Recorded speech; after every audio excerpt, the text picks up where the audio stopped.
ดีครับครับสวัสดีครับผมนายเทียนชัยยศแสนอยู่บ้านนาเจริญ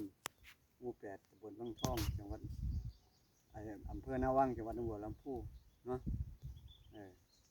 คือการผมเฮ็ดอ้อยมานี่ได้ตั้งแต่เริ่มโรงงานผู้เขียวครับตั้งใหม่ๆพุ่นล่ะปี2526 27แต่ก่อนเฮ็ดอ้อยเฮ็ดแบบรอฟ้าฝนเฮ็ดธรรมชาติก็ใช้ผานรถไถเฮานี่ผาน3ผาน4ไถแล้วก็มีผานชักล่องก็ชักล่องเอาทอนพันธุ์ปลูกเองก็ส่วนใหญ่ก็รอ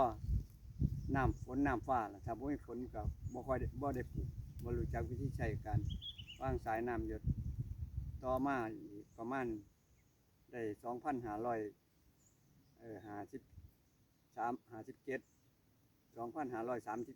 ก็มีการพัฒนาขึ้นมาทางโรงงานมิตรผู้เขียวก็เลยได้ว่าเอาสิบ่พิเทียนเอาจั่งใดจะเอาสายน้ำหยดมาให้ก็เลยเอาไปทดลองดูว่าก้อนหมู่หั่นล่ะมาลองแล้วก็ได้ผลประโยชน์ดีแต่ก่อนเคยได้ค่อยน้ำฟ้าน้ำฝนค่อยก็แต่ก่อนเคยได้ไรละ7 ตัน 8 ตันอย่างสูงก็สูงสุดบ่เกิน10 ตันพอดีไม่ใช่ระบบปัจจุบันใช้สายน้ำหยดก็รู้สึกว่าต่ออ้อยก็อยู่ได้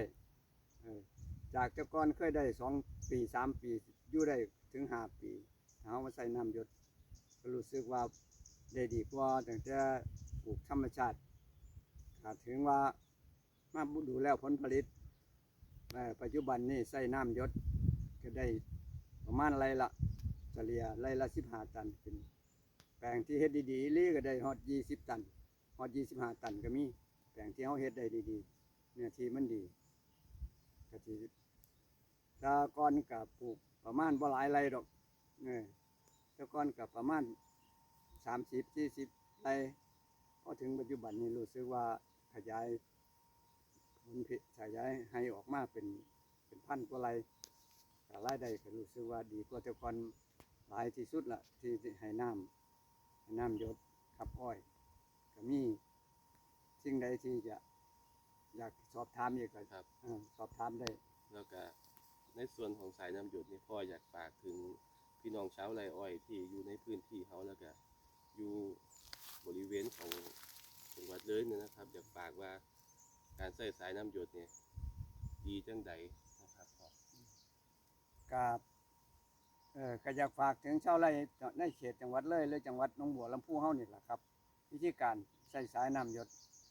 ดีแบบที่สุดละถือว่าสมัยนี้เขาค่อยแต่ฝนแต่ฟ้าก็บ่ได้ประโยชน์ถ้ามีสายน้ำหยดที่เขาใส่กันอยู่นี่ก็รู้สึกว่าพี่น้องชาวไร่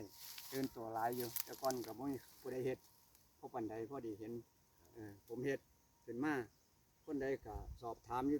ตลอดเฮ็ดจังใดก็เลยหาวิธีแต่ว่ารู้สึกว่าซุมื้อนี้รู้สึกว่า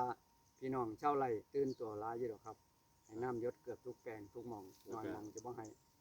การสายน้ำหยดนี้นะครับเฮ็ด1ได้2ก็คือว่าปัจจุบันพ่อมีการใส่ปุ๋ยไปกับสายน้ำหยดพร้อมเนาะครับปัจจุบันนี้ก็มีการใส่ปุ๋ยไปน้ำสายน้ำหยดพร้อมหลายแปลงอยู่แปลงนึงก็อยู่ติดเส้นเลยกับเขาเป็นทางก็ใช้ไปก็มีแปลงอยู่นี่แปลงนึงก็ว่าสิไปล่อมึงให้สนิทเขานั่งเตรียมถังขึ้นอยู่สบายที่สุดแต่ว่าแปลงอยู่หันว่าได้ไปฝังปุ๋ยได้ไปน้ำหยดเลยสบายอยู่เดี๋ยวพ่อมาแนะนำวิธีการใส่สายน้ำหยดนะครับพ่อวิธีการเสียบสายครับวิธีการสายน้ำหยดตอนแรกถ้าน้ำบ่ไหลมันจะได้บ่ได้ครับ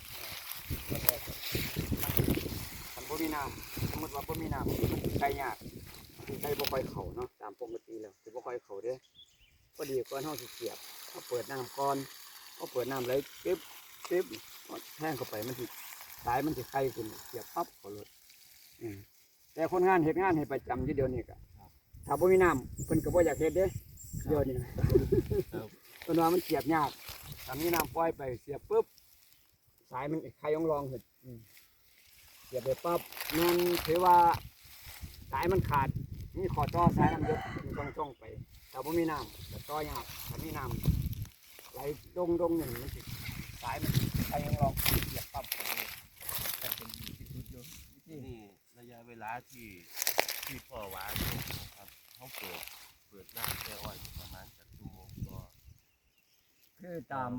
ต่ออีกครั้งหนึงนะครับ ตามปกติเนาะการปล่อยไม้กับประมาณย่างหน่อยวนบ่หน่อยกว่า8 ชั่วโมง ต่อหนึ่งครั้งแสดงว่าประมาณ1 สัปดาห์เขาก็ค่อยวนกลับมาอีก เออ ใส่ ก็แบบว่าสัปดาห์หนึงที่เฮาว่างสายไว้แล้วเฮาก็วนมาว่างอีกทีหนึ่ง เลี้ยงตัวก็ประ